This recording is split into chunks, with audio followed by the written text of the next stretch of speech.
malam Soulmate, bertemu lagi di dalam webinar kita di malam hari ini yang berjudul Konsistensi Cita Rasa di Bisnis Kuliner. Baik, terima kasih rekan-rekan Soulmate yang sudah hadir pada webinar hari ini ya. Rekan-rekan Soulmate sudah tahu belum ya tentang Solubis itu? Pernah tahu atau pernah dengar nggak sih? Baik, kalau Solubis itu adalah platform B2B pertama di Indonesia. B2B-nya raw material loh, jadi pertama di Indonesia. Dan kita juga menyediakan marketplace, kemudian ada e-consulting juga. Oke, kita juga bisa rekan-rekan Soulmate sekalian bisa cek di sosmed kita untuk melihat banyak sekali informasi terkait B2B raw material. Kita sosmednya itu ada di Instagram, ada di YouTube, ada di TikTok, ada di YouTube juga, semuanya juga ada kita. Oke, kita kembali ke topik utama ya. Webinar kali ini akan dibawakan atau narasumber kita itu sangat kompeten di bidangnya, khususnya di bidang kuliner. Rekan-rekan sekalian mungkin sudah cukup mengenal tentang pekerjaan chef. Wah, seru banget tuh ya. Nah, Pak Tarudin. Nah, beliau adalah narasumber kita di malam hari ini. Beliau adalah praktisi kuliner di Indonesia yang sudah malang melintang puluhan tahun. Jadi banyak sekali pengalamannya. Kemudian beliau adalah akademisi juga, sudah mengajar di berbagai macam instansi pendidikan di Indonesia. Dan yang terpenting, beliau adalah salah satu expert di Solubis.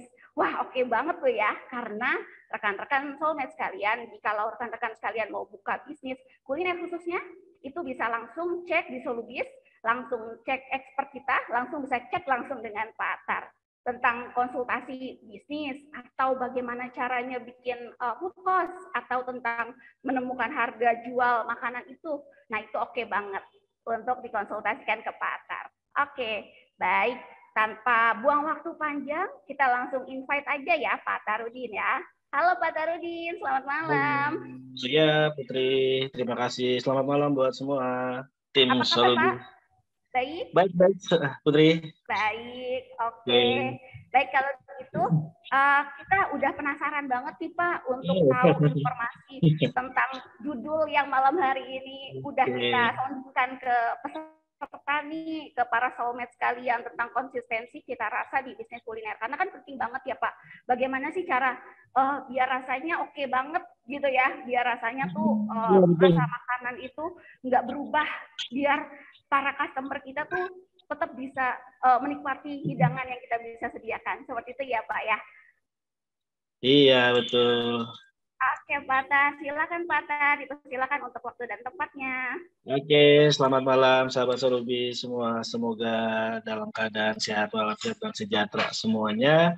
Salam kenal. Yang pertama saya memperkenalkan diri, Chef Atar atau biasa dipanggil Chef Tarudin, yang mana malam hari ini saya mendapatkan kesempatan yang luar biasa berada di Solubis untuk sharing terkait tentang dunia kuliner atau mungkin adalah bisnis.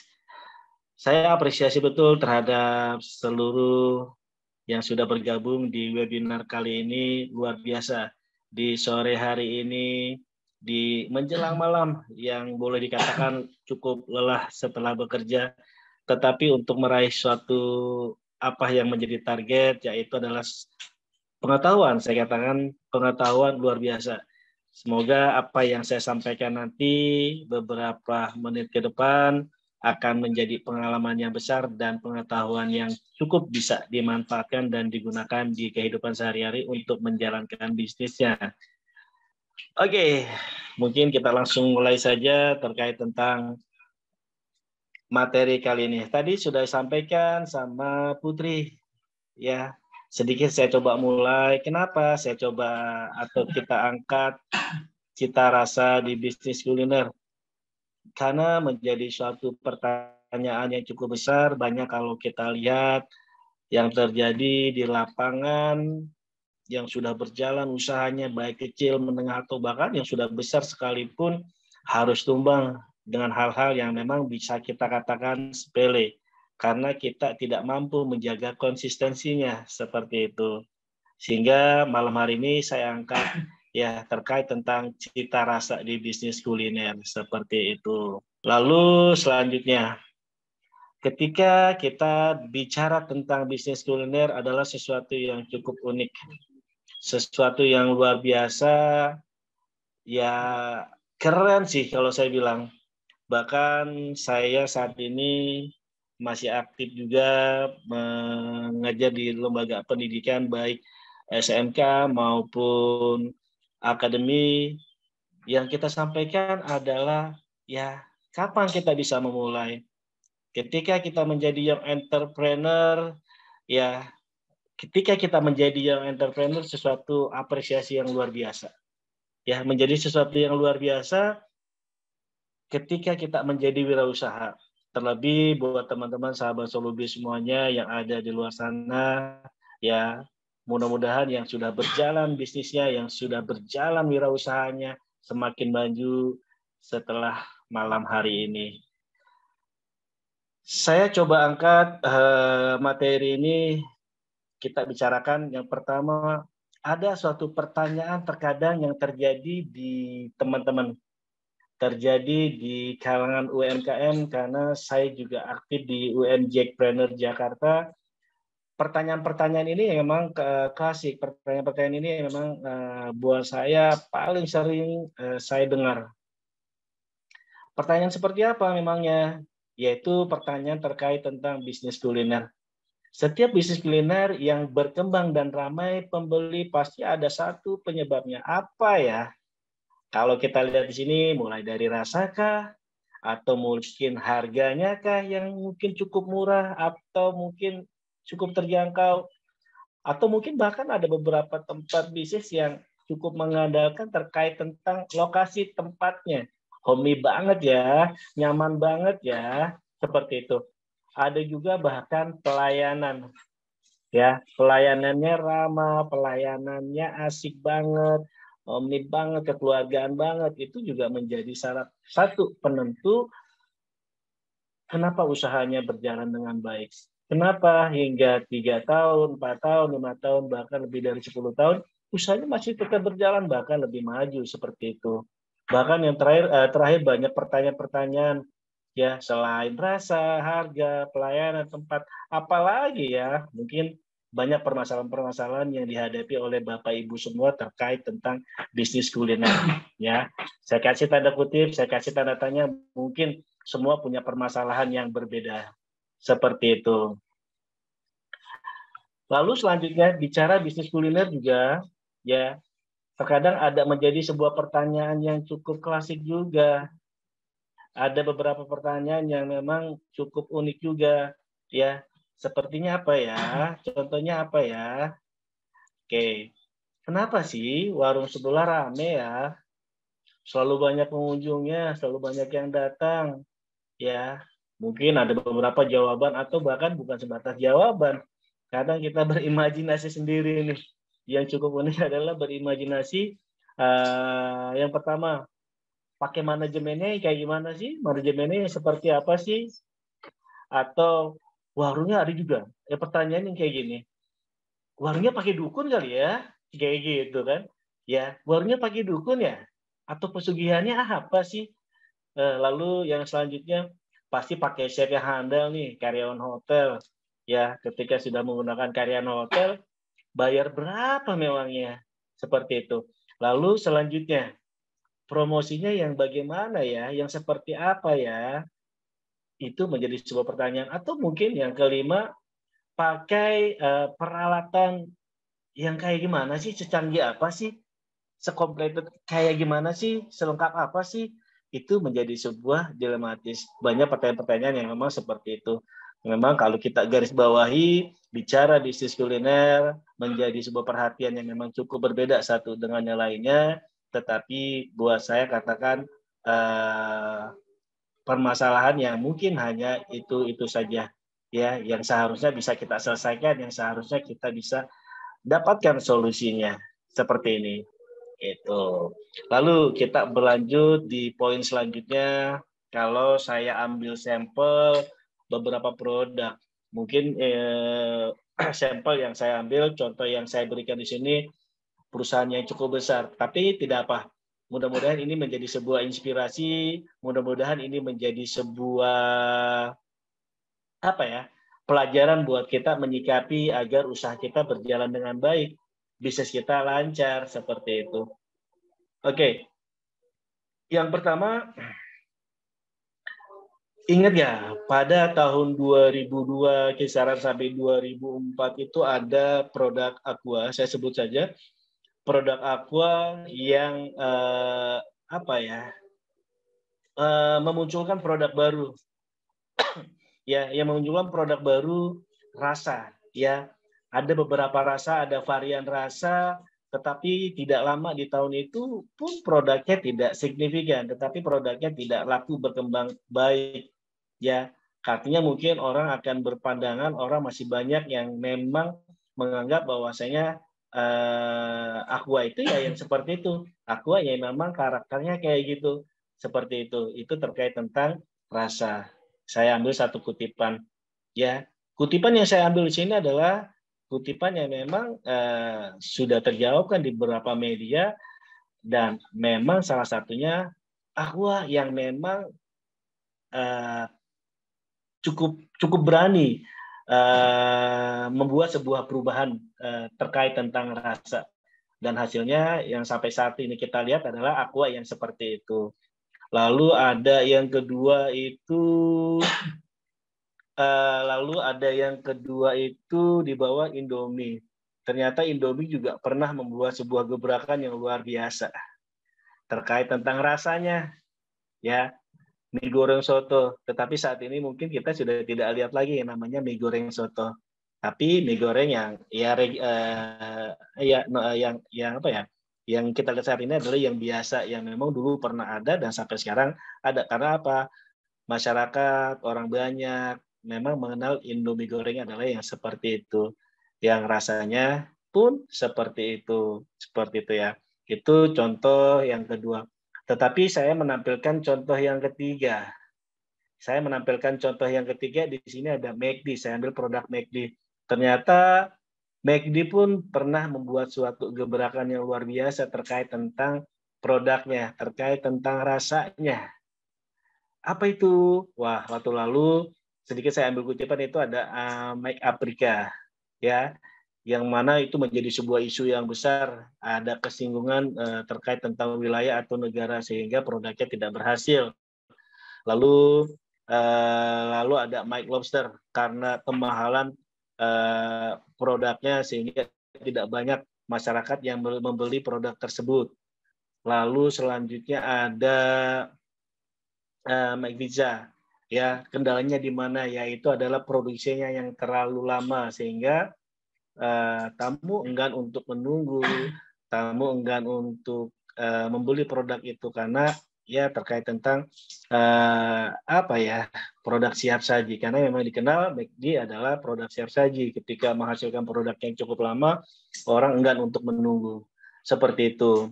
Lalu ada Michelin dan beberapa yang lainnya tentang apa yang memang menjadi kendala, yaitu adalah lemaknya, ya. Untuk mencari produk yang bagus, ya, yang mana produk tersebut, sehingga pun sama, ya, harus gagal produksinya. Dan yang kita lihat adalah McD yang saat ini berjalan seperti itu, ya. Tapi sesuatu yang salah atau tidak untuk membuat sebuah produk gebrakan? Tidak ada yang salah, tetapi harus melalui proses-proses tertentu untuk menentukan perubahan produk. Oke. Selanjutnya, untuk sahabat Solbis masih bergabung ya. Ya, sekarang kita sudah masuk ke materi, ya. Kalau tadi pertanyaannya menjaga konsistensi terkait tentang rasa, salah satunya yang saya coba sarankan adalah bicara standar resipi. Salah satu kunci menjaga konsistensi baik rasa atau apapun itu adalah salah satunya adalah standar resipi. Kenapa? Karena yang ada di dalam standar resipi itu cukup banyak, mulai dari nama produknya, lalu yield-nya. Yield itu adalah quantity. Jadi kalau kita bikin resep, kita bikin resipi, kita tulis Ya, resipi itu untuk berapa pack, resipi itu untuk berapa porsi. 1 porsi kah, 2 porsi kah, 3 porsi kah, 5 porsi, atau mungkin 10 porsi. Sehingga ketika nanti kita menghitung, ya akan terlihat dan mudah untuk melihat berapa food cost-nya, berapa harga jualnya, berapa modal yang dikeluarkan. Itu manfaat dari resipi. Jadi buat saya, baik usaha kecil, sedang, menengah, bicara resipi adalah sesuatu yang harus dibuat tepat. Ya, sederhana apapun itu produk, ya kita harus buat. Seperti itu. Banyak kita lihat, terlebih yang usaha kecil. Usaha kecil itu banyak yang menyepelekan, sudahlah ini lakulah dijual 5.000, ini lakulah dijual 10.000, kayaknya udah dapat untung. Nggak bisa seperti itu. Ya, yang harus kita lakukan adalah membuat sebuah resipi yang mana di dalamnya ada nama menunya, di dalamnya ada yield-nya, di dalamnya ada bahan atau ingredient atau mungkin quantity, yaitu ada utensil, bahkan peralatan pun bisa masuk ke dalam resipi itu bisa dimasukkan sehingga ya siapapun nanti yang membuat memang akan distandarisasi terkait tentang rasanya kah, terkait tentang metode pengolahannya atau metode cookingnya seperti itu. Lalu bahkan waktu pun kalau di hotel-hotel besar, di restoran besar, waktu itu cukup amat dan sangat penting. Tadi karena kita sudah bahas terkait tentang McD, ada produk yang memang tidak goal, ada produk yang memang karena masalah waktu, ya. Timing pun harus tertulis. Produk yang dibuat untuk menu tersebut berapa lama untuk diproduksinya. Ya, apalagi kalau kita produknya produk cepat saji, ya tidak bisa kita menyajikan makanan lebih dari 5 menit seperti itu. Ya, jadi disiasatinya seperti apa? Banyak siasat yang memang bisa kita lakukan, yaitu salah satunya adalah pre-cook. Salah satunya membuat menu jangan yang terlalu ribet, membuat menu yang memang pembuatan atau metodenya simple.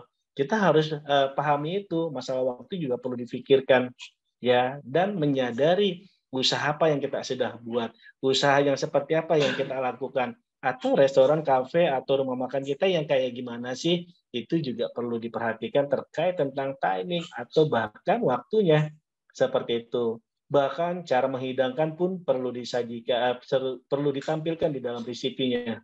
Perlu ditampilkan di dalam resipinya, ya cara penyajian, bahkan kalau di restoran itu plate-nya pakai yang kayak gimana. Jadi standar, tidak ada yang namanya bikin nasi goreng ini sekarang pakai piringnya square, ya nanti pakai piringnya round, ya nanti pakai piringnya yang diameter 28, nanti pakai piringnya yang pakai 32 cm. Ya, nggak bisa. Jadi itu tidak menjadi sebuah standar. Jadi manfaat dari standar resipi adalah menstandarisasikan semua produk untuk menyajikan menu yang standar di semua outlet, tidak hanya menu harian, menu spesial yang di launching saat momen-momen tertentu, juga perlu direncanakan dengan standar set akan menciptakan kualitas dan kuantitas yang cukup baik. Makanan tetap terjaga sehingga pengawasan lebih tepat, sehingga pengawasannya lebih mudah terjaga. Memang fungsi dari standar resipi itu apa ya? Ya, tujuannya adalah bicara pengawasan mutu. Tujuannya adalah pengawasan kuantiti jumlahnya, sehingga dengan adanya resipi, kebutuhan kita akan tercatat. Ya, penjualan kita pun akan mudah dilihat. Ya, bahan, produk, atau apapun, semua tertara di dalamnya. Jadi semua akan terhitung. Ya, terkait tentang food cost, nanti akan berefek lagi terkait tentang food cost-nya. Ini berkelanjutan. Ya, berkelanjutan terkait tentang food cost-nya. Sama seperti itu. Ya, dengan ada resipi kita dapat menentukan food cost-nya. Food cost itu apa sih? Yang mana food cost itu di dalamnya sudah ada biaya karyawan, biaya tak terduga, biaya bahan bakar, bahkan keuntungan, sehingga kita bisa melihat berapa harga produk yang kita jual per porsi. Seperti itu terkait tentang standar resipi. Jadi bisa kita katakan hal yang pertama untuk menjaga konsistensi terkait tentang rasa, yaitu adalah standar resipi yang baik. Seperti itu. Lalu ketika kita bicara apa lagi ya, masih adakah hal lain yang memang akan menggeser terkait tentang rasa? Tentunya ya ada manajemen dapur, gitu. Ada manajemen dapur. ada manajemen dapur, yang mana manajemen dapur ini adalah apa ya, bicara manajemen bisa kita katakan adalah suatu sistem dapur terpusat. Mungkin kalau ini sih lebih tepat kepada beberapa restoran yang sudah memiliki beberapa cabang. Tetapi tidak hanya itu, kalaupun seandainya kita punya satu cabang, itu pun kita bisa jadikan sebagai dapur pusat. Ya, karena kan kita harapkan yang namanya berbisnis itu kan pasti akan mengembangkan sebuah bisnis ya. Ya dari yang namanya dapur pusat, dapur terpusat, baru punya satu dapur, menjadi 2 dapur, menjadi 3 outlet, menjadi 4 outlet, dan seterusnya. Karena yang namanya bisnis akan seperti itu. Bagaimana cara mengembangkan? Ya, jadi mau sementara punya satu outlet pun, atau sudah 2, terlebih yang sudah punya 3, 4, atau bahkan puluhan, ya manajemen dapur adalah menjadi solusi yang tepat untuk menjaga mempertahankan konsistensi dari rasa. Sebagian besar kegiatan memasak dilakukan di dapur pusat. Dapur pusat ini akan memastikan konsistensi rasa secara kualitas makanan, saat disiapkan, bahkan sebagainya. Bahkan kalau kita lihat beberapa outlet lah, banyaklah beberapa restoran yang sudah memiliki beberapa outlet, di selatan ada, di pusat ada, di sini ada. Ya, itu biasanya punya yang namanya warehouse. Kalau kami mengatakan itu adalah warehouse. Jadi dapur utama. Ya, dapur utama, dari dapur utama itu membuat sebuah produk yang secara base-nya, secara standarnya sudah ditentukan, secara metodenya, secara pengolahannya semua sudah ditentukan.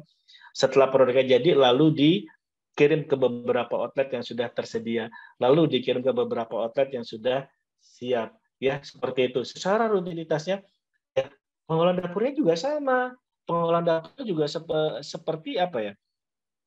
Terpusat, jadi produknya lebih dipatenkan di situ, sehingga buat dapur cabang itu tidak akan bergeser terkait tentang rasa, karena sudah diporsikan, karena sudah diportioning, karena sudah digramasikan, ya kayak gitu.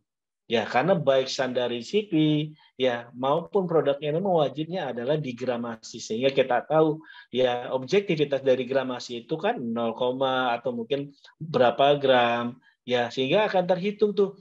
Sehingga akan terhitung berapa kebutuhan per gramnya. Oh, seandainya cabai sekilonya adalah 25.000. Kita kebutuhannya hanya 200 gram. Berarti akan terlihat berapa 200 gram dari 25.000 tersebut. Seperti itu. Hal lain bicara manajemen dapur adalah yang pertama, terapkan sistem manajemen inventory. Ya, banyak dari kita yang memang mengabaikan terkait tentang menginventory. Inventory itu ada banyak. Ada inventory bahan, ada inventory peralatan. Itu adalah sebuah aset, baik alat maupun bahan. Ya, kita harus menjaga, kita harus memiliki yang namanya sense of belonging terhadap bahan maupun alat. Karena yang namanya bahan itu riskan terhadap, apalagi di dunia kuliner, riskan banget yang namanya spoil. Ya, riskan banget yang namanya spoil, karena seperti itu saya menyarankan buat teman-teman semua sahabat Solubis ya membuat tuh kalau punya usaha yang sudah berjalan paling tidak punya yang namanya spoil report. Jadi kita harus mencatat setiap item-item apa saja yang saat itu spoil, item apa saja yang saat itu mungkin busuk, item apa saja yang saat itu mungkin rusak, itu harus tercatat di dalam spoil. Ya, ketika saya menjalankan suatu usaha, saya anggap mungkin di awal itu menjadi hal yang memang sepele, jujur. Buat apa dicatat? Buat apa? Nggak penting deh. Cuma sedikit toh, cuma 50 gram. Nggak penting lah, cuma 100 gram. Nggak penting lah, cuma sedikit. Ternyata ketika kita akumulasikan dalam periode 1 tahun saja, oh ternyata angkanya besar ya. Ternyata angkanya besar. Ya, coba kalau kita jaga mungkin tidak sebesar ini. Tujuan adalah ketika nanti muncul angkanya besar, oh ternyata dalam 1 bulan spoil report kita itu bisa mencapai 3 juta, bahkan 4 juta, atau bahkan sampai 5 juta. Ya, sehingga kita akan teliti. Tujuan dari spoil report kalau saya mengartikan ketika saya menyampaikan ke siswa-siswa saya adalah manfaatnya adalah kita akan memiliki sense of belonging. Kita akan memiliki yang namanya kepedulian terhadap bahan mentah. ketika kita paham dengan yang namanya spoil report, kita akan peduli yang namanya bahan-bahan mentah maupun peralatan. Ya. Oke. Selanjutnya ada menu engineering. Setelah kita bicara inventory, lalu ada menu engineering. Mungkin masih banyak yang bertanya menu engineering itu apa ya? Oke, kalau saya menyimpulkan menu engineering itu adalah suatu listing yang mencatat seluruh aktivitas penjualan dari beberapa item penjualan yang kita sudah listing di dalam buku menu, mana sih yang moving, mana sih yang laku, mana sih yang tidak laku, tentunya menjadi koreksi menu-menu yang tidak laku. Ya, itu direview dalam 1 bulan, 2 bulan direview. Ya, kalau seandainya tidak laku, ya buat apa kita jual? Karena akan berefek terhadap penyediaan bahan mentah. Itu yang kita khawatirkan akan menjadi sebuah food cost, akan menjadi sebuah resiko kerugian, yaitu bahannya spoil. Kok nggak laku? Udah beli bahan, karena yang namanya buku menu itu kan buat kita wajib menyediakan produknya. Setiap produk yang ada di dalam buku menu itu kita wajib menyediakan, dan buat saya anti ketika kita berjualan sampai ada tamu, saya mau pesan A dong, saya mau pesan stick dong. Oh maaf Ibu, untuk sticknya sudah habis atau mungkin tidak dijual atau mungkin spoil atau apa, itu tidak ada. Jadi buat saya kalau jualan itu anti mengucapkan kalimat barangnya tidak ada Ibu. Oh maaf ini sudah tidak dijual atau apa kayak gitu ya. Jadi semua menu yang ada di dalam buku menu itu wajib harus ada dan harus kita prepare terkait tentang bahan mentahnya dan harus kita jual gitu. Kalaupun seandainya sudah tidak laku di removing, udah di-refresh lagi menunya di-refresh lagi, dirubah lagi, yang nggak laku nggak usah dimasukin lagi, atau mungkin menjual menu. Satu hal, saya mau kasih kunci. Cara membuat sebuah menu adalah gimana caranya, terlebih kondisi-kondisi yang seperti ini pasca pandemi, mungkin masih beradaptasi buat orang menyesuaikan untuk nilai jual ya, nilai beli yang tinggi lagi. Saya memberikan sebuah solusi gini. Ketika kita membuat sebuah menu itu upayakan tidak terlalu jauh dengan menu yang ada, bahan dasar yang ada. Contoh sederhananya gini, di dalam restoran biasanya pasti ada yang namanya steak tuh, ya ada yang pasti namanya steak. Biasanya steak itu karbohidratnya adalah kentang. Nah, kentang ini saya tidak akan gunakan hanya sebatas untuk kebutuhan steak, tapi kentang ini akan saya gunakan untuk french fries kah, atau mungkin potato chip kah, atau mungkin produk-produk yang lain. Jadi, artinya kalau seandainya steaknya tidak laku, produk kentangnya masih bisa terjual. Contoh kayak gitu. Jadi, berpikir seperti itu. Banyak bahan utama yang bisa dijadikan menu yang berbeda.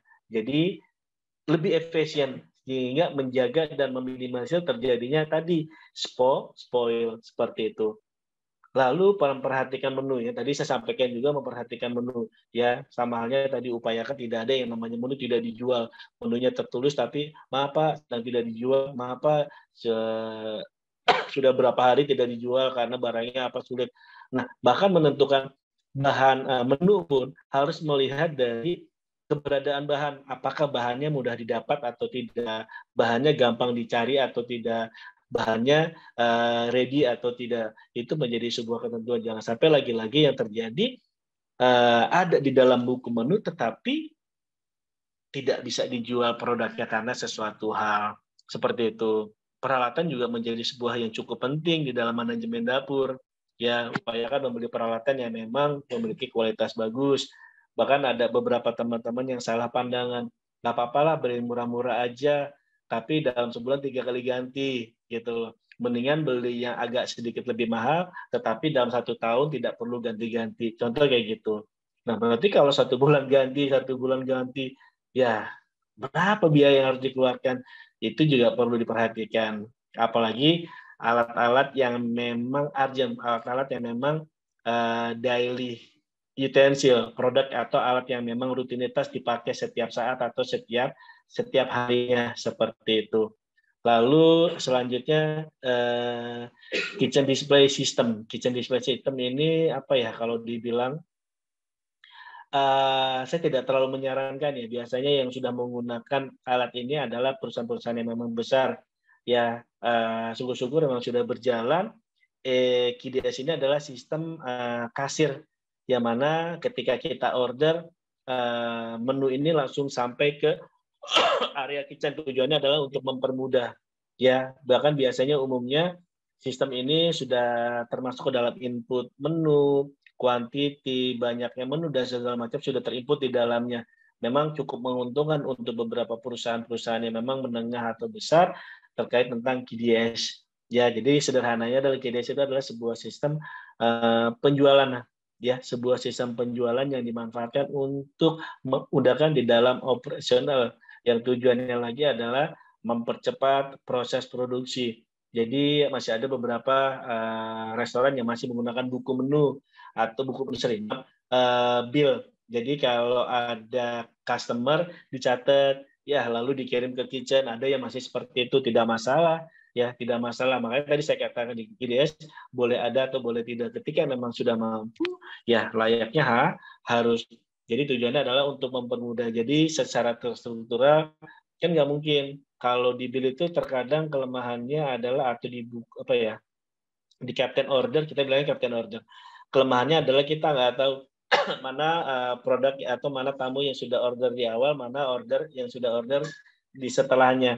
Tetapi kalau QDS itu dia sudah tersistem dan berurutan berdasarkan siapa yang order pertama, siapa yang kedua, ketiga, dan seterusnya. Itu lebih rapi. Sehingga ya memang nggak akan bisa ya melihat lagi kondisi tamu yang sudah lama atau tamu yang sudah lama nunggu tapi produknya belum dikeluarin, tetapi ada tamu datang lebih yang di akhir malah itu produknya yang dikeluarkan lebih awal. Kadang-kadang ada beberapa tamu yang kecewa dengan hal-hal yang sepele seperti itu. Oke. Materi yang selanjutnya adalah poin ketiga. Setelah bicara resipi, manajemen dapur, lalu yang ketiga adalah SOP. Apa itu SOP? SOP adalah standar operasional. Apa sih dimaksud dengan SOP? Ya, adalah suatu program atau suatu aktivitas atau mungkin suatu kegiatan untuk merancang prosedur operasional standar atau SOP menjadi salah satu aspek krusial dalam bisnis kuliner. Atau bisa dikatakan sekumpulan peralatan pedoman atau acuan yang dibuat oleh suatu perusahaan yang mana tujuannya sederhana. Yang mana tujuannya simpel, yaitu untuk menjadikan acuan pelaksanaan prosedur kerja. Mulai dari opening, sampai closing, mulai dari prepare, sampai produk itu jadi, mulai dari pengolahan, sampai mulai disajikan, dan seterusnya. Ternyata cukup penting. SOP itu menjadi sebuah standar, setiap perusahaan harus memiliki itu. Ya, bahkan tidak hanya sebatas bahkan setiap di dalam di dalam satu perusahaan pasti harus ada urutannya. Ini harus dibahas secara bersamaan. Kalau seandainya di restoran libatkan, di situ ada manajernya, di situ ada cooknya, di situ ada beberapa karyawan lain, karena memang harus dibicarakan sepenuhnya. Oke, sehingga paham apa kendalanya, apa operasionalnya. Karena yang namanya kerja itu bagaimana sih caranya kita nyaman dengan pekerjaannya, tentunya harus dibuat yang namanya rule-nya. Ya, gimana sih caranya agar kerja kita lebih efisien? Tentunya yang kita lakukan adalah membuat sebuah urutan dan standar operasionalnya. Ya, seperti itu. Langkah-langkah apa saja yang memangnya perlu dibuat di dalam SOP? Ya, yang pertama adalah membuat tim. Pasti. Karena yang namanya SOP itu tidak mungkin saja dibuat oleh perorangan. Tetapi alangkah lebih baiknya itu dibuat per kelompok. Banyak pihak yang terlibat.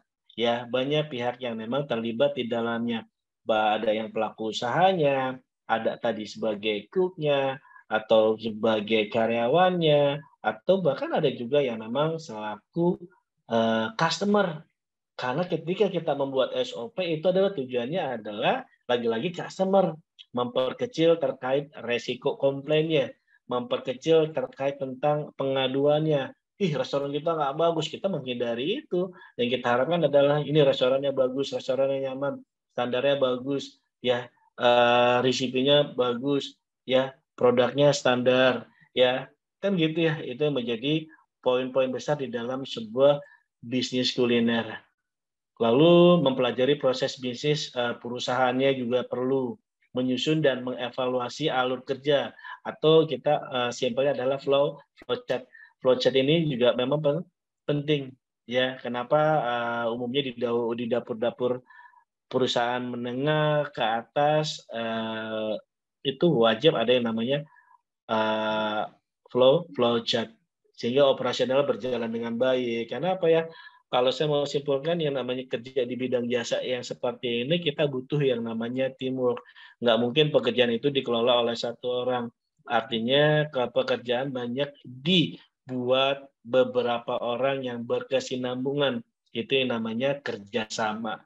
Ya, itu yang dinamakan adalah teamwork seperti itu. Lalu disimulasikan. Ya, setelah disimulasikan lalu dievaluasi. Tidak cukup sampai disimulasikan, setelah pun itu pun dievaluasi. Setelah dievaluasi, SOP-nya dipersetujui atau SOP-nya di ACC. Ya, setelah di ACC ya tentunya disosialisasikan dan dijalankan. Seperti itu. Jadi itu adalah urut-urutan yang memang perlu dibuat terkait tentang SOP.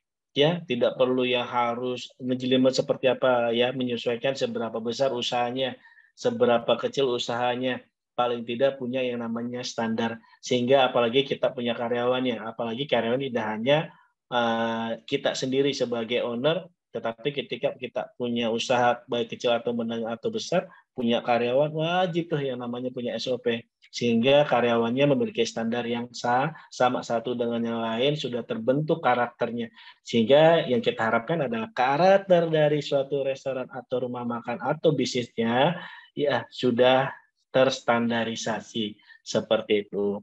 Lalu poin keempat, apalagi ya peralatan. Buat saya bicara masalah peralatan apa ya, sesuatu yang boleh dibilang penting, boleh dibilang yang menyesuaikan. Karena kalau saya katakan penting pun agak takut nih buat teman-teman semua yang masih menjalankan usaha-usahanya masih kecil, ya masih menjalankan usaha-usaha kecilnya, atau mungkin hanya sebatas sampai di usaha menengah. Kita kan nggak mampu beli peralatan yang semahal itu. Ya nggak apa-apa, bertahap saja. Lakukan apa yang mampu, lakukan apa yang bisa dilakukan untuk memulai usahanya. Lakukan yang sebisa dilakukan, sekalipun dengan peralatan-peralatan yang terbatas, dengan tujuan bertahap dan continue untuk mengembangkan usaha-usahanya seperti itu. Oke, kalau kita bicara peralatan, ya peralatan yang memang mudah untuk menghasilkan produk dengan cita rasa yang sama. Nama peralatan dapur restoran menjadi salah satu yang memang penunjang suatu aktivitas di restoran. Memang dikatakan seperti itu. Dengan peralatan dapur yang lengkap dan sesuai berdasarkan fungsinya dapat menunjang produktivitas. Satu, saya mau garis bawahi adalah sekalipun dengan peralatan yang terbatas, satu yang paling penting dan perlu dijaga yaitu adalah fungsinya. Jangan sampai mau menjalankan usaha, nggak paham nih peralatan yang mau dibeli apa. Sehingga ketika peralatan sudah dibeli, kok tidak manfaat ya, kok tidak sesuai dengan fungsinya ya, kok jadi melenceng ya sesuai dengan metode cookingnya sama menunya. Makanya umumnya biasanya ketika kita menjalankan suatu bisnis, kita harus ketahui dulu tuh ya menunya apa, produknya bagaimana, konsepnya seperti apa. Barulah di situ kita mampu menentukan peralatan yang dibutuhkan apa, kayak gitu. Simpelnya seperti itu. Dalam memilih peralatan dapur untuk suatu restoran atau rumah makan atau bisnis kuliner, paling penting adalah bahan alat tersebut memiliki kualitas yang baik. Untuk bahan yang paling rekomendasi adalah paling baik adalah bahan yang memang jenisnya adalah stainless. Ya, bahan stainless mempunyai 16-24% aluminium atau 35 nikel, dan ia bisa katakan sederhananya adalah umumnya kalau stainless itu mudah untuk dibersihkan. Karena yang kita khawatirkan adalah kalau kita beli di luar dari itu, ketika lagi rush hour, ketika lagi rame, ternyata alatnya susah banget ya dibersihkan. Alatnya sulit banget untuk dibersihkan. Ini menjadi problem umumnya di setiap restoran. Ya, jadi dengan kualitas yang memang bagus, lalu mudah dibersihkan sehingga operasionalnya berjalan. Ya, nggak perlu alat yang terlalu banyak dan sebagainya, tetapi Sedikit kalau efisien, ya kenapa tidak? Sedikit kalau kualitasnya bagus, kenapa tidak? Seperti itu. Ya, seperti tadi di awal saya sampaikan, buat apa beli peralatan yang mana per 1 bulan, 2 bulan, atau per 3 bulan itu rusak, ya seperti itu. Mendingan beli satu peralatan agak sedikit mahal, tapi periodenya bisa sampai 1 tahun, ya usianya panjang, seperti itu. Karena yang pernah saya alami di satu restoran adalah ketika lagi operasional sudah alatnya terbatas, peralatannya tidak memiliki kualitas yang bagus, ya ketika lagi resahur, ternyata alatnya rusak. Itu pernah terjadi. Ya, sehingga ya apa, lagi-lagi tamu kecewa. Terlebih peralatan itu menjadi krusial untuk produk yang memang harus menggunakan alat itu. Itu pernah terjadi seperti itu. Ya, makanya ketelitian terkait pembelanjaan atau pembelian alat, penentuan alat, sesuatu yang cukup krusial atau cukup penting seperti itu. Memang syarat-syarat dapur atau alat dapur seperti apa sih? Yang pertama adalah aman bila dipakai, tentunya seperti itu. Lalu mudah untuk pengoperasiannya. Lalu selanjutnya terbuat dari bahan yang memang tidak membahayakan kesehatan. Itu penting. Ya, karena kalau kita menjadi owner, kalau kita menjadi pelaku usaha, tentunya kita juga perlu menjaga kru atau anak buah atau karyawan agar selalu terjaga terkait tentang kesehatan mereka. Seperti itu. Ya, lalu poin selanjutnya adalah mudah dibersihkan. Oke. Poin selanjutnya adalah pelatihan. Ya, pelatihannya kayak gimana? Memang perlu. Perlu, ya. Perlu. Kenapa harus perlu? Ya memang perlu. Ya, tujuannya apa sih? Banyak manfaat yang kita bisa ambil dari setelah pelatihan. Memang ketika pelatihan belum berjalan, kita menganggapnya, aduh lah buang-buang uang. Ya, mubazir, tidak efektif. Tidak, salah kalau yang berpikiran seperti itu. Ternyata pelatihan ini kan bisa dilakukan mungkin di waktu yang memang khusus, atau di momen-momen tertentu, atau di celah-celah mungkin ketika tidak rasawar atau dalam kondisi yang memang sepi, bisa kapan saja. Ya, bisa di kapan saja. Maksudnya pelatihan ini bisa dalam bentuk, ya paling minim adalah bentuknya adalah briefing. Tapi yang memang lebih bagus lagi memang dikhususkan menyampaikan di situ terkait tentang resipinya, di situ dikaitkan tentang yang namanya visi misi dari perusahaan, ya diselipkan seperti itu. Tujuannya banyak hal, nanti kita sampaikan terkait apa memang manfaatnya, seperti itu. Memang jenisnya apa saja sih usaha-usaha yang memang perlu dilakukan sebuah pelatihan, banyak pastinya. Oke, pelatihan SDM merupakan suatu usaha yang dilakukan untuk membentuk personal yang berkualitas dengan memiliki keterampilan, kemampuan, lalu loyalitas, lalu selanjutnya organisasi SDM yang berkualitas akan membantu perusahaan untuk lebih berkembang dan mencapai suatu tujuan perusahaan. Memang arahnya ke sana, poinnya adalah ke sana, sehingga kita punya kru, ketika kita punya SDM atau ketika kita punya managing, ya semuanya paham dari tujuan-tujuan tersebut.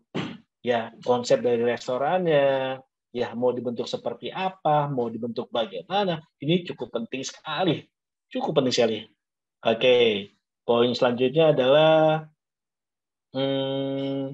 emang apa ya? Manfaat dari pelatihan banyak sekali.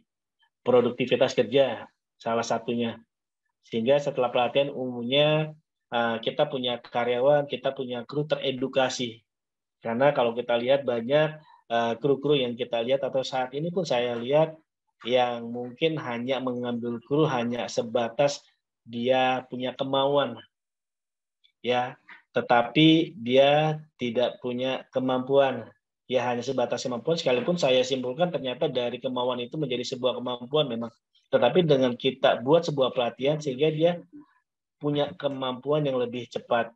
Contoh gini, ya seandainya adalah bisnis kuliner, tapi banyak teman-teman pelaku bisnis yang ambil karyawan itu dari jurusan-jurusan yang bukan kuliner, dari jurusan yang memang menyimpang atau di luar dari itu. Ya, apalagi yang memang seperti itu tentunya kita perlu yang namanya pelatihan. Mengedukasi bagaimana sih cara memberikan pelayanan, bagaimana sih caranya memberikan sebuah servis yang baik terhadap kita punya karyawan. Ya, kita nggak tahu nih bentuknya online kah usahanya, dine in lah atau usahanya, ya tentunya harus coba disesuaikan. Harus disesuaikan. Ya, dengan ada produktivitas kerja, ya akan punya manfaat besar. Seperti itu, akan punya manfaat besar. Ya, punya edukasi. Contoh, saya pernah dapat kasus, ada beberapa restoran, saya pernah makan di suatu tempat, saat kasusnya gini. Ketika saya makan, pesan makan, di situ ada makanan dan minuman. Tetapi restoran itu melakukan sesuatu yang buat saya jujur kurang tepat. Ya, di mana ketidaktepatannya? Dia mengeluarkan makanan dulu, sehingga saya harus menunggu lama sekitar 5 menit. Ya, padahal kalau kita perhitungkan minuman jauh lebih mudah pembuatannya. Yang harus kita lakukan apa? Buat minumannya terlebih dahulu. Buat minumannya terlebih dahulu, ya setelah itu makanannya, dengan harapan atau dengan tujuan adalah ketika makanannya hadir, minumannya sudah separuh, minuman sudah setengah, sehingga nanti dia akan pesan minum lagi setelah dia makan. Jadi kan dapat 2. Ya, poin teorinya seperti itu, sederhananya seperti itu. Lalu meningkatkan efisiensi, ya. Lalu menghindari dari kerusakan, sehingga kita punya kru, punya karyawan paham terkait tentang peralatan-peralatan, ya, cara penggunaannya maupun fungsinya. Lalu selanjutnya adalah menghindari kecelakaan, karena wajib dan berhak buat kita menjaga P3K dari setiap karyawan, keamanan dan keselamatan kerjanya, wajib. Karena memang ada pasalnya, karena memang ada hukumnya buat kita menjaga baik customer maupun karyawan. Lalu selanjutnya meningkatkan pelayanan, otomatis dengan adanya pelatihan akan terjamin terkait tentang pelayanannya. Ya, nanti akan pelayanan lebih baik karena akan diedukasi pelayanan yang baik itu seperti apa sih, di situ diajarkan. Ya, yang harus kita layan. Karena kalau kita lihat contoh gini, terkait tentang pelayanan banyak beberapa rumah makan yang memiliki suatu keunikan. Ya, mungkin saya sebut saja di situ ada Pizza Hut, memiliki pelayanan yang seperti apa ketika tamunya datang. Ini kan menjadi sebuah apa ya, mindset yang memang berbeda. Lalu ada beberapa yang lain, itu masing-masing punya gaya dan cara memberikan sebuah pelayanan yang baik, seperti itu. Lalu moralnya juga akan terjaga, karena ketika kita punya ketika kita punya SDM, ketika kita punya karyawan, tentunya harus kita jaga sopan santun beberapa teman-teman kita, yaitu adalah kru-kru kita, ya, agar ya paham terkait tentang hospitality-nya, paham dengan apa yang namanya pelayanan, paham yang namanya memberikan pelayanan, seperti itu. Karena memang ya kita berada di hospitality atau di dunia F&B. Kita harus paham apa itu F&B-nya. Lalu yang selanjutnya adalah konseptual. Ya, lalu selanjutnya kepemimpinan. Kita harapkan kita punya regenerasi, kita punya jenjang karir. Jadi kita punya anak buah yang memang semangat terhadap jenjang karirnya. Ya, jenjang karirnya semangat karena ada jenjang karir, sehingga dia ya step by step dalam 1 tahun, 2 tahun, 3 tahun tidak yang posisi itu saja. Tidak posisi itu, jadi ada apresiasi yang memang kita berikan terhadap mereka, sekalipun mungkin tidak besar, tetapi itu menjadi sebuah penghargaan dan apresiasi yang cukup buat kru-kru atau karyawan yang nantinya kita akan punya. Lalu ya bahas jasa, inisiatif dan sebagainya. Lalu pelatihan apa sih yang memang sekiranya perlu kita laksanakan atau kita adakan? Skill training. Yang pertama adalah skill training, yaitu adalah pelatihan keahlian SDM. Ya, memang penting banget. Siapa sih pembicara yang harus dihadirkan? Mungkin bisa dari ownernya sendiri, mungkin bisa dari orang luar, atau konsultan lain, atau pembicara dari mana, itu perlu. Ya, jadi karyawan perlu di upgrade terkait tentang keahliannya. Ya, pelayanan yang baik itu bagaimana? Karena kalau saya lihat pelayanan yang dulu terjadi sama pelayanan yang saat ini kita lakukan adalah ya cukup signifikan, ya menyesuaikan dan sebagainya. Menyesuaikan seperti apa? Menyesuaikan ketika restorannya apa, harus melayani seperti apa. Karena banyak banget beberapa restoran yang selain dine-in atau yang online, yang tidak makan di tempat, ya itu kan secara pelayanannya pasti beda-beda. Tetapi bagaimana agar tidak hilang bentuk pelayanannya? Ya, seperti itu. Lalu selanjutnya adalah training pelatihan ulang SDM. Ya, jadi memang berulang kali, berapa kali harus kita lakukan sebagai penunjang buat mereka. Lalu selanjutnya cross functional training, lalu training tim juga penting banget, menjaga teamwork juga amat dan sangat penting. Lalu ada pelatihan bahasa juga penting. Apalagi ada beberapa restoran yang memang di daerah-daerah bisnis, daerah perkotaan, yang mana tidak hanya sebatas tamu lokal. Terkadang kita temukan tamu-tamu dari luar pun kita harus edukasi itu, ya harus edukasi itu. Contoh sekarang banyak banget lagi happening banget tuh menu-menu yang memang dari luar, tetapi banyak karyawan-karyawan kita yang memang tidak paham sama ingredientnya, ya. Ditanya, menunya unik, menunya bagus, menunya ke Eropa-Eropaan atau menunya ke Meksiko-Meksikoan. Tapi ketika server kita ditanya sama tamunya, ingredientnya apa ya, Nak? Ingredientnya apa ya, Mas? Aduh, saya nggak tahu. Oh, di sini ada jalapeno. Ditanya lagi, jalapeno itu apa ya? Oh, nggak tahu jalapeno itu apa. Itu kejadian.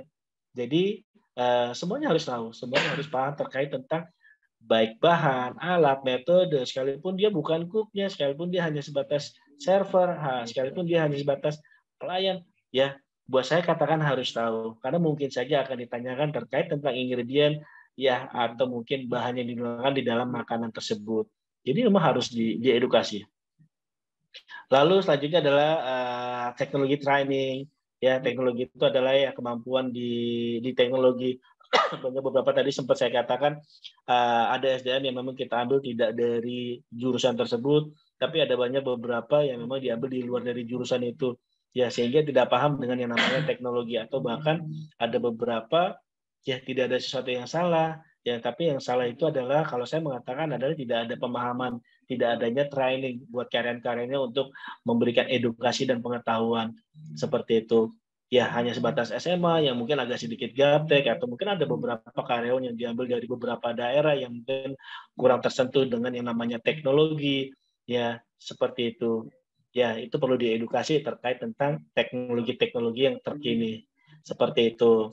Lalu ada creativity training, ya, pelatihan kreativitas SDM. Bentuknya seperti apa sih? Kalau dulu yang saya pernah alami adalah saya punya eksekutif chef itu selalu di dalam beberapa bulan sekali, yuk karyawan siapa yang bisa bikin menu, ya, yang nanti menunya akan dijadikan menu promo, ya, siapa yang menunya bagus dapat hadiah. Jadi bentuk-bentuk apresiasi yang seperti itu perlu kita pikirkan dan perlu kita pahami lebih jauh agar SDM kita jauh lebih baik dan lebih semangat lagi. Selanjutnya di sini saya sampaikan di poin terakhir beberapa langkah terkait tentang memulai usaha.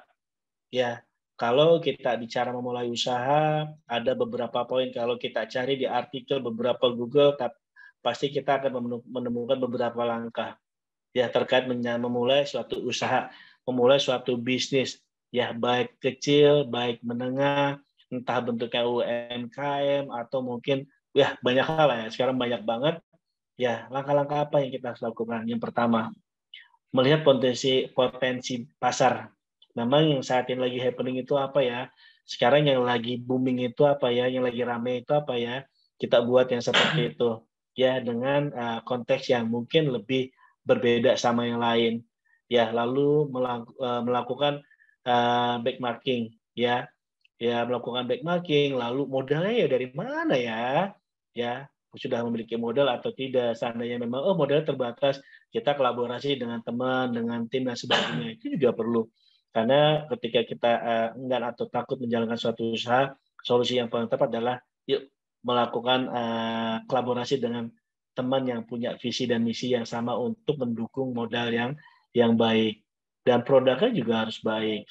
Untuk bisa menghasilkan produk, ya bahkan Solubis sudah bisa memberikan sebuah solusi terkait tentang ya pemenuhan terkait tentang ingredient, kebutuhan bahan, banyak. Artinya sekarang itu tidak menjadi sebuah atau sesuatu yang sulit untuk mendapatkan produk-produk yang berkualitas. Kita tidak sulit dengan adanya Solubis, tidak sulit untuk mendapatkan ingredient sekalipun itu adalah sulit didapat, seperti itu. Lalu di situ ada bisnis plan. Bisnis plan juga penting banget buat kita memulai suatu usaha. Ya, nekat boleh nggak ya? Boleh-boleh saja, tetapi kuat nggak ya? Mampu nggak ya menjalankan sebuah resikonya? Ya, seperti itu. Ada beberapa ya udahlah nekat aja, ya nggak bisa nekat juga, tetapi tetap harus di planning dan rencanakan semampu apa yang kita bisa. Planning dan rencana itu sesuatu yang memang cukup dan amat sangat penting. Lalu rencana pemasaran juga penting sekali, rencana operasional apalagi, ya. Lalu selanjutnya adalah eksekusi. Setelah eksekusi, lakukan sebuah evaluasi berulang kali, evaluasi, ya seperti itu. Itu adalah merupakan urutan langkah-langkah yang kita harus buat di dalam memulai usaha. Tetapi satu saya kasih note, ya buat saya kalau saya sampaikan terkait poin-poin tadi, mungkin sahabat Solubis akan takut memulai usaha. Saya kasih poin di sini, ada gambar yang sebelah kiri, ya dilakukan dari niat lalu start, mulai saja. Biarlah poin yang tadi saya bahas itu menjadi sebuah urutan yang bisa kita lakukan sambil berproses dan berjalan. Ya, apakah yang seperti ini dikatakan nekat? Tidak, saya tidak katakan ini adalah nekat. Ya, terkadang buat kita takut untuk memulai suatu usaha. Ya, jadi ketika ada niat menjadi entrepreneur, membuat sebuah bisnis kuliner, mulai saja, lakukan sambil berjalan, melihat potensinya, benchmarkingnya, model bisnis segala macam, ya sambil berjalan seperti itu. Itu yang memang bisa saya sampaikan. Ya, tidak perlu takut dan tidak perlu khawatir untuk memulai suatu usaha. Ya, nanti bahannya gimana ya, nanti peralatannya gimana ya, dan sebagainya gimana. Ya, disinilah ada yang namanya Solubis untuk buat kita mencari sebuah solusi, berani melangkah lebih maju bersama Solubis. Terima kasih dari saya. Selamat malam. Saya kembalikan ke Putri sebagai MC-nya. Terima kasih. Baik, terima kasih Pak Akar untuk waktunya. Aduh, oke. Gimana Putri? Rekan-rekan Soulmate pasti udah paham banget ya untuk penjelasan dari Pak Akar sendiri. Nah, langkah memulai usaha itu ternyata ini ya Pak ya, panjang gitu ya Pak, tapi walaupun panjang tapi kita bisa benar-benar mengikuti dari awal sampai akhir biar semua eksekusinya jadi oke gitu ya Pak ya, restoran kita atau bisnis kita tetap terjaga stabilannya. Oke. Iya, tapi Pak. itu perlu sampaikan di penghujung tadi, dengan adanya niat mulailah. Ya, tidak perlu khawatir, di sini ada Solubis yang akan memberikan sebuah solusi, mulai saja. Seperti itu ya. Iya betul Pak. Ya, Solubis juga menyediakan marketplace B2B. Jadi raw material bahkan untuk food gitu ya, food ingredient itu untuk raw materialnya itu ada banget di Solubis Pak Atar, dan mungkin rekan-rekan soulmate sekalian gitu ya. Oke Pak, ada yang mau tanya-tanya nih sama Bapak nih. Untuk malam hari ini ada 2 pertanyaan Pak. Maaf, saya agak sedikit semangat banget ya sampai didahiraukan Putri dan yang lainnya ya. Semangatnya Gak apa-apa Pak, itu bagus banget. Di malam kayak gini, di sore menjelang malam, memang momen-momen yang tepat sambil ngopi buat ngebicarain bisnis ya. Iya dong Pak, pasti kan kita ngomonginnya cuan, ya ilah. Kita bisnis ya Pak ya. Oke. Di samping bisnis juga ada Solubis sebagai support sistemnya juga. Oke. Baik Pak, ada yang mau tanya-tanya nih Pak. Saya sudah dapat 2 pertanyaan dari soulmate sekalian. Yang pertama, ini nggak disebutkan namanya sih, tapi kita coba jawab ya Pak ya. Oh, ada satu lagi, jadi ada 3 totalnya ya Pak ya. Selamat malam Chef, materinya sungguh memberi pencerahan dalam usaha kuliner. Saya ada pertanyaan yang mungkin cukup klasik. Bagaimana cara mensiasati harga jual supaya tidak merugikan kita, terutama seperti yang kita ketahui harga raw material untuk food ya tidak stabil, sehingga cenderung kita pengusaha yang beresiko merugi. Terima kasih. Begitu Pak, jadi pertanyaannya, gimana sih Pak cara mensiasati harga jual supaya tidak merugikan bagi pengusaha? Silakan Pak. Oke, seru banget nih pertanyaannya, luar biasa. Bingung saya jawabnya. Ya, saya akan jawab ketika sudah bergabung di Solubis ya. Oh tidak, saya akan jawab sekarang nih, Bu Putri. Saya jawab sekarang tentunya bicara penentuan harga itu yang tadi saya katakan di awal ya Putri. Kita paling tidak ketika punya menu apapun itu, itu, sekalipun ibu-ibu atau teman-teman semua Solubis punya usaha ayam bakar nih, ya tentunya harus membuat yang namanya food cost. Karena kalau kita buat ayam bakar tidak hanya batas ayam yang kita beli, tetapi ada bumbu-bumbu lain yang memang kita butuhkan. Apalagi terkadang kalau kita ketemu customer langganan, sambalnya dibanyakin ya, gitu ya. Sambalnya dibanyakin ya. Kadang ada lagi, kadang teman saya kalau bikin pesan ayam bakar, ada juga teman saya, kolnya digoreng ya. Kan sayang-sayang minyaknya sebenarnya kan. Kolnya digoreng ya. Ya, itu kan menjadi perhitungan. Makanya tadi saya katakan, ketika kita membuat sebuah menu, kita harus buat yang namanya food cost. Kita harus hitung kebutuhan bahan. Ya, makanya kita tentukan yield-nya dulu. Mungkin dalam satu porsi itu, untuk 2 porsi lah kita ambil porsi terkecil. 2 porsi. Kalau 1 porsi agak sulit untuk kita menghitung food cost-nya. Kita ambil aja 2 porsi. 2 porsi, kita bikin standar resipinya, di situ ada kuantitinya, di situ ada ingredientnya. Ya lalu kita hitung kebutuhan bahannya. Ketika kita hitung bahannya, berapakah bahan yang kita butuhkan untuk membuat 2 resipi itu, untuk membuat 2 porsi. Nanti di bawah food cost itu kan pasti akan ada tuh, ada yang namanya labor cost, ada yang namanya net profit atau keuntungan. Lalu di situ juga ada yang namanya bahan bakar dan sebagainya. Ya itu harus dihitung. Kita tentukan saja berapa persen, apakah food cost-nya 20 atau 50%, lalu lalu labor cost-nya kita tentukan berapa persen. Jadi di situ untuk mengantisipasi kenaikan angka dan harga, tujuannya ke sana. Ya, untuk mengantisipasi kenaikan harga yang memang tidak stabil. Kan nggak mungkin ya, gara-gara cabai naik, menunya kita ganti lagi, ya kan? Ada bawang naik, menunya kita rubah lagi. Ini kata customer-nya, ini kok kemarin saya beli 20.000, sekarang jadi 25.000, besok balik lagi ke 22.000. Ya, itu kan tidak profesional. Jadi kalau saran saya, tentukan antisipasi kenaikan harga dan sebagainya, paling tidak menu itu bisa diganti ya paling minim 6 bulan, paling tidak terlalu ini ya, paling minim 6 bulan atau mungkin 1 tahun baru ada perubahan angka dan sebagainya, harga jualnya seperti itu. Karena di dalam food cost itu kan kita bisa menentukan harga jual per porsinya berapa, seperti itu Putri. Oke Bapak, Nah, jawabannya menarik iya. banget, menjawab Ya tentunya banget. kalau perempuan nanti bisa bergabung di Solubis ya. Oh iya dong Pak, kalau misalnya Bisa ada yang mau lanjut ya, ditanyakan Putri lagi ya. ya. Karena Pak Atal merupakan salah satu expert di bidang food kita nih, jadi bisa langsung tanya langsung aja ke beliau ya. Oke nih Mungkin Pak. sesi selanjutnya kita membahas tentang penentuan harga jual kali ya Putri ya. Boleh, boleh.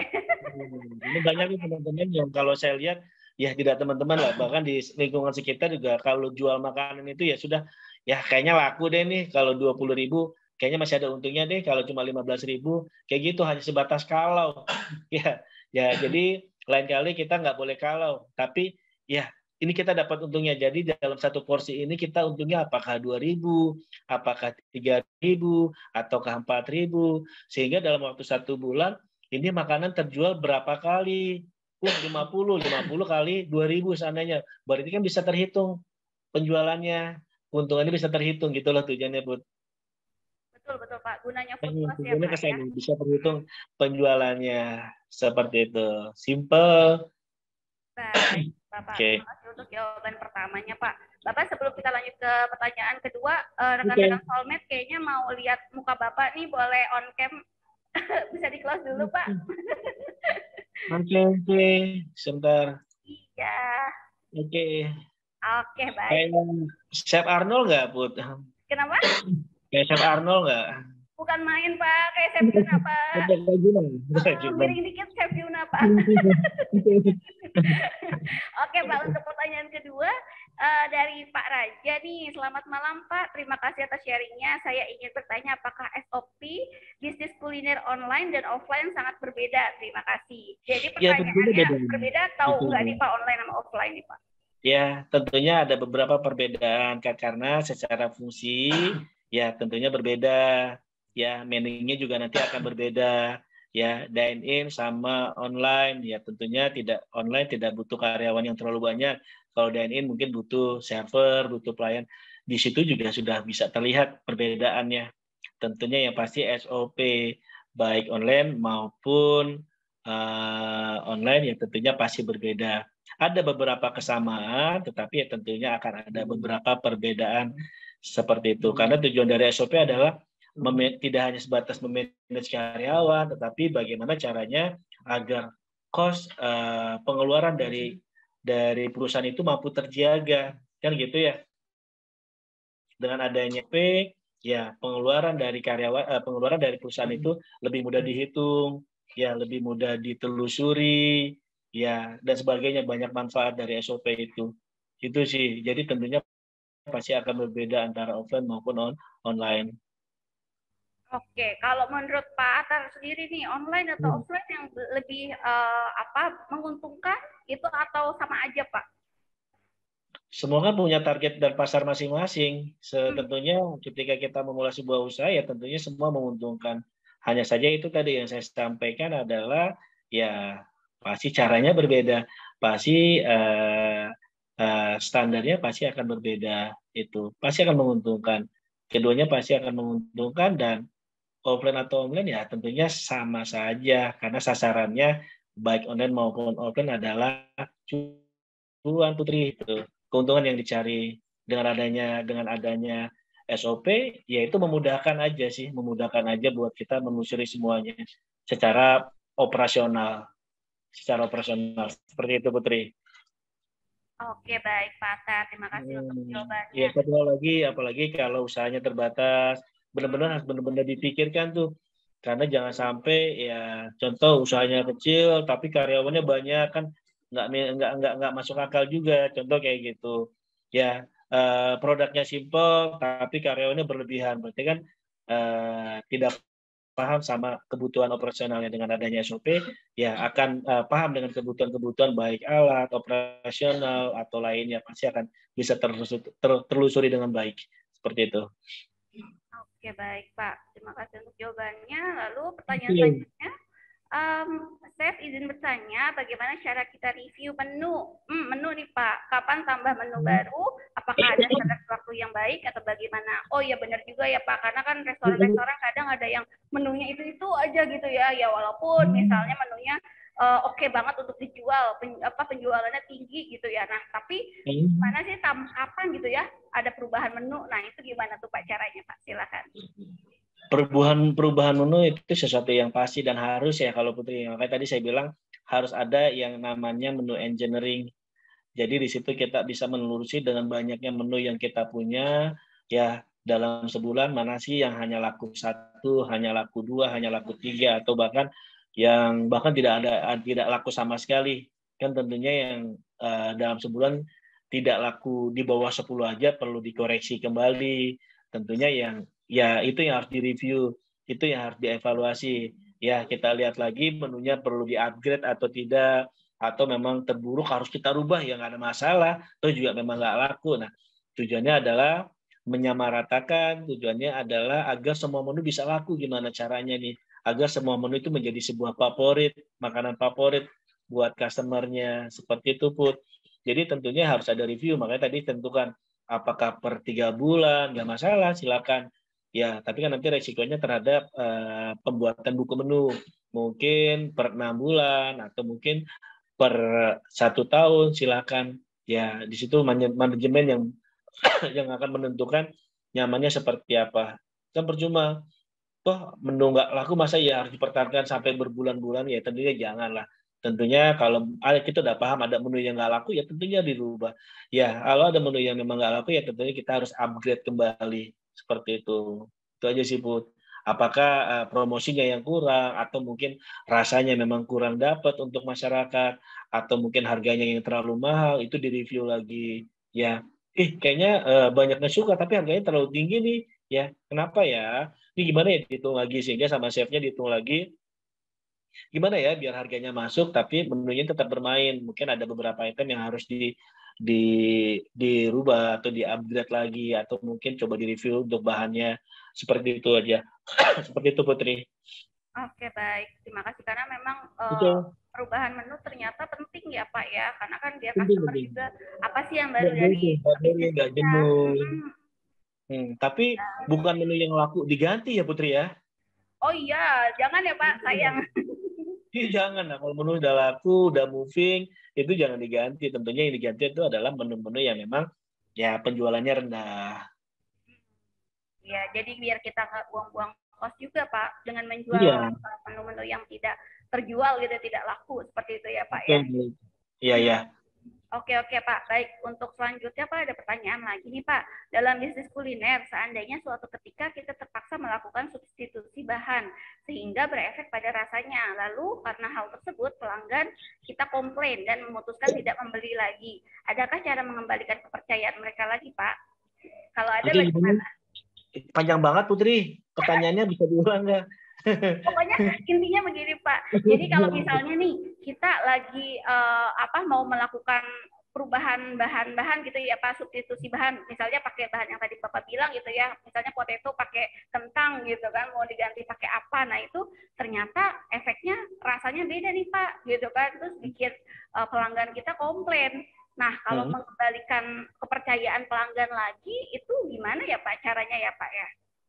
Oke, yang pertama dasarnya apa untuk mengganti menu itu kan itu yang pertama. Jadi kalau memang masih pandangannya bagus, tentunya menu itu jangan dirubah dan jangan pernah sekali-kali untuk dirubah kan gitu ya. Yang saya rekomendasi dan saya sarankan itu adalah menu yang memang tidak moving, menu yang memang tidak bagus penjualannya. Kalau menu udah bagus penjualannya, kalau tadi oh ternyata banyak yang suka terkait tentang menu itu, kenapa harus kita ganti kalau memang seperti itu. Terkait tentang perubahan rasa, ya itu tadi manfaat dari yang namanya standar recipe, ya seperti itu akan direview lagi. Apakah dengan penggantian bahan akan berubah? Ya otomatis pasti akan ada perubahan, itu bagian dari resiko. Makanya tadi saya katakan jangan pernah merubah kalau memang menunya masih bagus penjualannya, seperti itu.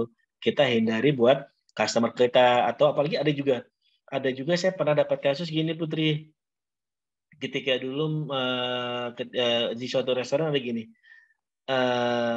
ada tamu tapi menunya tidak terlalu laku, tetapi customer itu kita punya customer regional, kita punya customer yang pelanggan tetap, yang setiap datang ke situ pasti pesan makan itu, tapi tidak masa itu ya, berarti banyak dia udah bawa keluarga, pasti makanan bahkan kalau datang ke situ tidak, paling minim itu di atas 700.000 dia belanja atau makan. Tapi orangnya ini, papanya ini atau salah satu dari keluarga itu, dia selalu suka menu yang itu gitu. Ya itu tinggal pertimbangan dari perusahaan atau restorannya untuk menjaga tidak menu tersebut, sekalipun mungkin tidak terlalu moving seperti itu. Kalaupun seandainya tidak moving tetapi masih ada peminatnya, paling tidak solusi selanjutnya adalah hati-hati terhadap pembelanjaan bahannya. Ya, setelah pembelanjaan bahannya sudah dijaga, ya mungkin produksinya seperti itu. Produksi bagaimana? Contoh banyak bahan-bahan yang ketika tidak teredukasi, contoh aja, ketika saya di restoran ada suatu bahan yang memang udah rusak, anggaplah spinach atau bayam. Bagaimana sih caranya buat kita ngejaga agar produknya bisa bertahan lama? Ya kan gitu. Nih kita beli bayam, kayaknya ini dalam 1 hari atau 2 hari atau mungkin besok pasti akan busuk nih, akan spoil. Nah, langkah apa yang harus kita lakukan? Kalau saya memberikan solusi adalah di blanch, direbus. Setelah direbus, kita simpan, kita frozen kan. Ya, sehingga yang tadi sayurannya atau spinach atau bayamnya rusak kan 1 bulan ke depan karena kita frozen kan.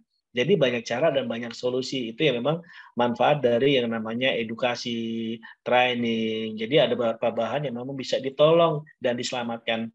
Seperti itu Putri. Oke, jadi Tetapi kita punya solusi lain terkait tentang nutrisi bahannya. Oke, Gitu. baik Pak.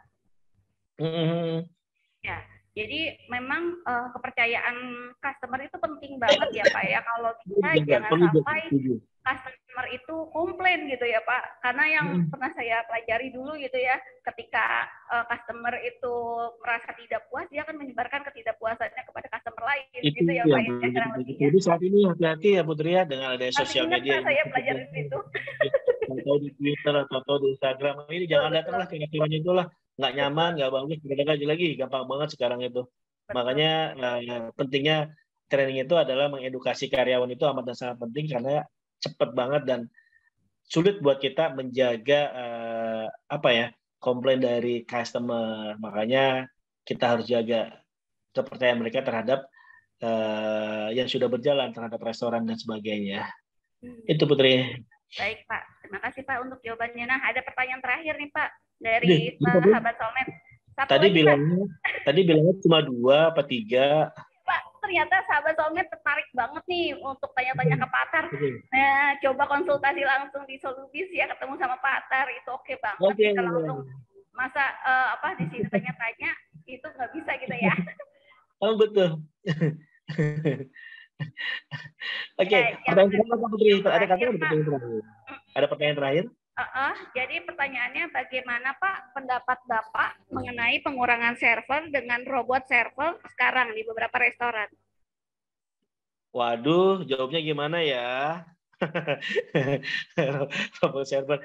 Ya, memang sesuatu yang memang menjadi dilematis ya, tapi itu kita kembalikan kepada manajemen seperti apa kan gitu ya.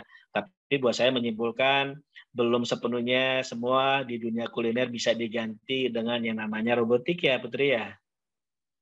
Belum bisa sepenuhnya, tetapi masih menggunakan ya lihai tangan chefnya, kualitas tangan chefnya, itu buat saya ya artinya kalau ya artinya apa ya tentunya berbeda ya pasti akan ada porsi buat yang tidak robotik ini berperan penuh terhadap kuliner seperti itu ya itu betul ya. Oke Bapak, terima kasih banyak Pak untuk jawabannya. Oke, baik Bapak. Berhubung sudah selesai nih Pak untuk pertanyaannya, untuk itu kita tutup saja kali ya Pak ya. Bapak terima kasih banyak untuk waktunya Bapak. Sudah saya Solubis, mohon maaf apabila banyak kekurangan, selebihnya bisa join dan bergabung di dalam Solubis dengan saya, Chef Atar. Terima kasih. Baik Pak, terima kasih banyak untuk waktunya. Baik rekan-rekan Solubis sekalian, sekian webinar malam hari ini. Saya Putri sebagai host. Mohon maaf apabila ada kesalahan, kekurangan. Jangan lupa follow dan subscribe sosial media Solubis di solubis.com. Sampai jumpa di webinar selanjutnya. Selamat malam. Terima kasih. Terima kasih semua. Malam. Selamat beristirahat.